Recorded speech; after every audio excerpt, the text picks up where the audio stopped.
Good morning students. मैं सार्थक गुप्ता एक बार आज फिर आपके सामने क्लास 10th का जो हमारा ज्योग्राफी का लास्ट चैप्टर बचा हुआ है, लाइफलाइन ऑफ नेशनल इकोनॉमी, आज हम इसके बारे में आपसे डिस्कस करेंगे। अभी तक आपने एग्रीकल्चर के बारे में पढ़ा तो वो प्राइमरी सेक्टर हो गया था। फिर आपने उसके बाद प्राइमरी सेक्टर के बाद सेकेंडरी सेक्टर के बारे में पढ़ा था, जब मैंने आपको बताया जो प्रोडक्ट बनते हैं, रॉ मटेरियल से जो प्रोडक्ट्स बनते हैं ना, तो वो मार्केट में किस तरह से सप्लाई होते हैं। जैसे कि अभी जो लास्ट चैप्टर मैंने आपको पढ़ाया था मैन्युफैक्चरिंग इंडस्ट्री, तो उसमें बताया था ना, मैंने आपको एग्जांपल दिया था, शर्ट का एग्जांपल दिया था कि भाई कॉटन हो गया, तो कॉटन तो हम लोग लगा नहीं लेंगे, वो इंडस्ट्री में बनने के लिए जाती है, जो रॉ मटेरियल होता है उससे प्रोडक्ट बनता है। तो अब जो प्रोडक्ट बना वो सप्लाई कैसे होता है, किस तरह से सप्लाई होता है, तो ट्रांसपोर्टेशन का उसमें एक बहुत ही बड़ा अहम रोल रहता है, बहुत इंपॉर्टेंट रोल प्ले करता है ट्रांसपोर्टेशन। तो मतलब जाहिर सी बात है, अब इस चैप्टर में हम टर्शियरी सेक्टर से रिलेटेड सारी बात पढ़ेंगे, सारा का सारा सब कुछ पढ़ेंगे।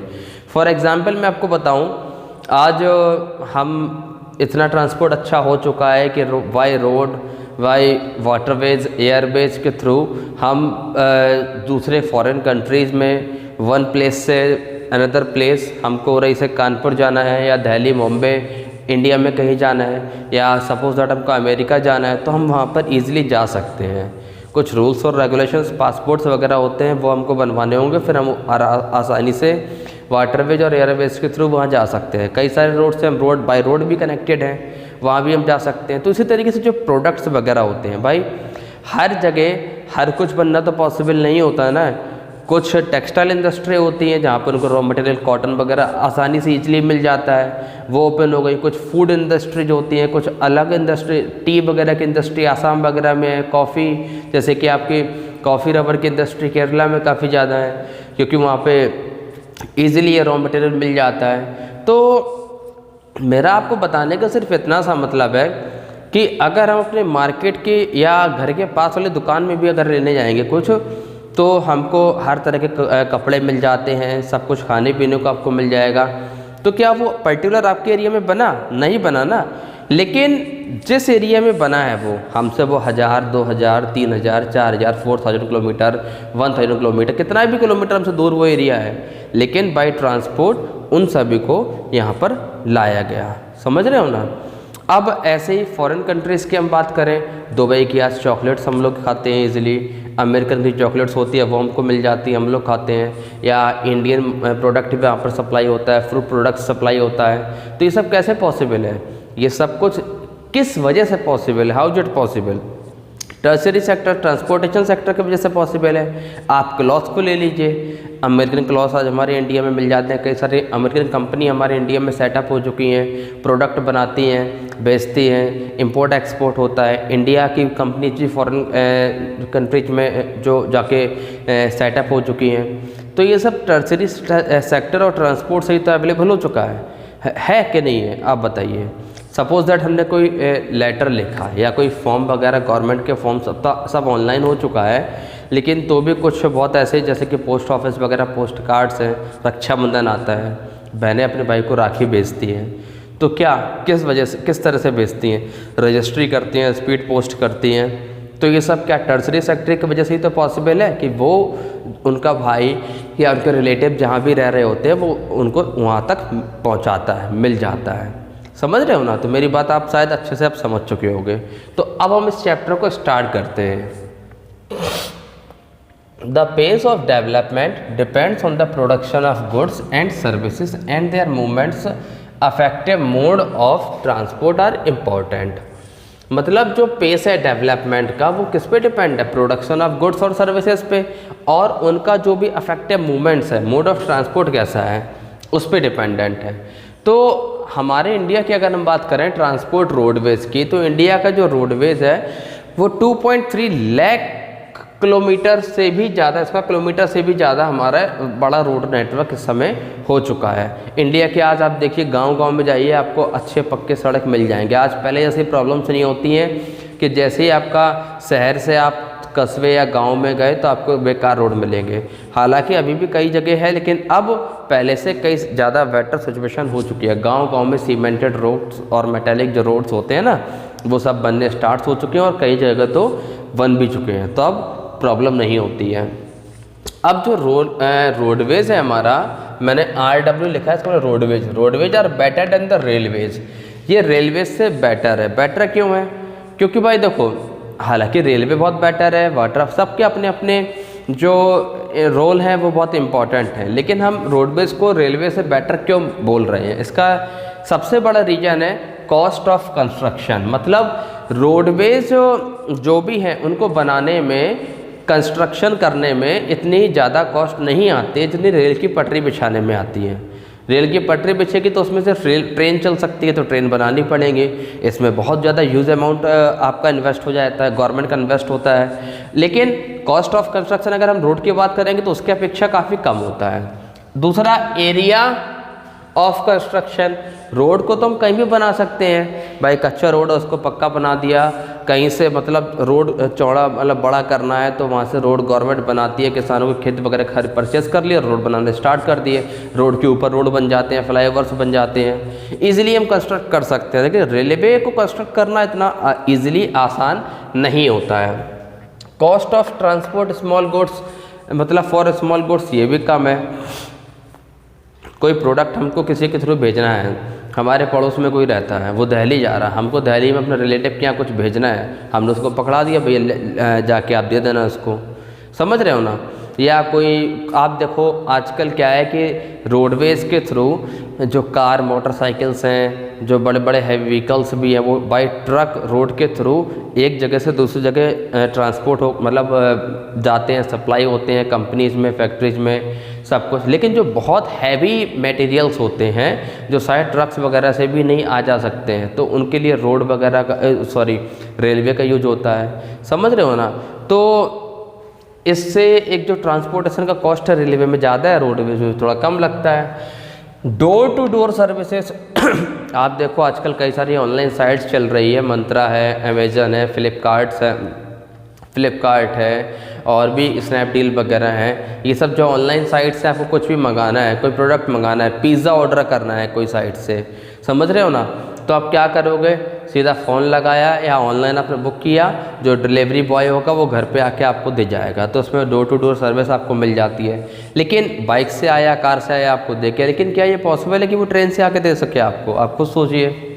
कनेक्टिंग अदर मोड्स, अब आपको भले ही जहाज़ मतलब जो वाटर पे होता है, आपको उससे कहीं शिप से कहीं जाना है, दूसरे कंट्री या दूसरे सिटीज आपको कहीं भी जाना है, या एयरबेस से भी जाना है, तो एयरपोर्ट तक आपको आपके घर से, आप अपने घर से एयरपोर्ट भी जाओगे तो भी आपको रोड की ज़रूरत पड़ेगी। किसी पोर्ट पे भी जाओगे, समुद्र के किनारे जो शिप वगैरह चलते हैं, या कोई बड़ी सी रिवर है वहाँ पे जो शिप वगैरह चल रहे हैं, स्टीमर चल रहे हैं, वहाँ तक भी जाने के लिए आपको रोड्स की ज़रूरत पड़ेगी। तो ऑब्वियसली रोड्स हमारे लिए बहुत इंपॉर्टेंट है। अब आप समझ चुके हो कि इसकी वैल्यू क्या है। विदाउट रोड्स तो लाइफ पॉसिबल भी नहीं है, रोड नहीं होगा तो कहाँ से जाओगे, कैसे पॉसिबल है। तो जो रोड्स है वो हाईवे में कन्वर्ट किए गए, किस तरह से हाईवे बने, किस तरह से अदर रोड्स बने हैं, इंटरनेशनली रोड्स कैसे बनते हैं, ये सभी अब हम आपको बताएंगे। जैसे कि पहला है golden quadrilateral super highway, connect into cities of our nation manage, ये इसको मैनेज कौन करता है, NHAI, national highway authority of India. इसका मतलब क्या हुआ, ये गोल्डन क्वाड्रिलेटरल है, मतलब क्वाड्रिलेटरल मतलब जो 4 साइड चारों तरफ से रोड्स को आपस में जोड़ देना, इसको बोलते हैं, समझ रहे हो ना। जैसे कि हम फॉर एग्जांपल आपको ले लें, कई बड़े बड़े जो शहर हैं, चेन्नई से मुंबई को कनेक्ट किया, मुंबई से दिल्ली को कनेक्ट किया, फिर वापस आके वो चेन्नई से जुड़ जाएगा। 6 लेन ये रोड है। श्रीनगर से कन्याकुमारी का एक नेशनल हाईवे काफ़ी बड़ा बना हुआ है। सिलचर आसाम से लेकर गुजरात पोरबंदर तक हाईवे बने हुए हैं। अब तो कई सारे नेशनल हाईवे हमारे इंडिया में बन चुके हैं। कुछ इंटरनेशनल हाईवे भी होते हैं। ये जो गोल्डन क्वाड्रिलेटरल है ना, इसको मतलब ये आप इंटरनेशनल भी हाईवे में इसको कह सकते हैं, या फिर ये समझ सकते हैं कि जो सुपर हाईवे है तो सुपर हाईवे इंटरनेशनल हाईवे भी हो सकते हैं। दूसरे कंट्री को कनेक्ट करना है, जैसे कि इंडिया से म्यांमार को कोई रोड गया हुआ है, इंडिया से अफगानिस्तान पाकिस्तान को कोई रोड गया हुआ है, समझ रहे हो ना। जैसे कि इसको national highway authority of India ने बनाया और उस कंट्री की जो भी अथॉरिटी होगी वो बनाएगी, आपस में कनेक्ट कर दिया। कोई प्रोडक्ट आना है, इंपोर्ट एक्सपोर्ट होना है तो बाय रोड्स भी हो सकता है, और होता है, हो क्या सकता, होता ही है ये, समझ रहे हो ना। दूसरी हम बात करेंगे नेशनल हाईवे की, कनेक्ट सिटीज एक्सट्रीम्स। अब ये आपस में सिटीज़ को कनेक्ट करता है, जैसे कि मैंने आपको बता दिया ना, दिल्ली, मुंबई, कोलकाता, इन सबको कनेक्ट करना। और इसका कारोबार कौन देखता है? PWD।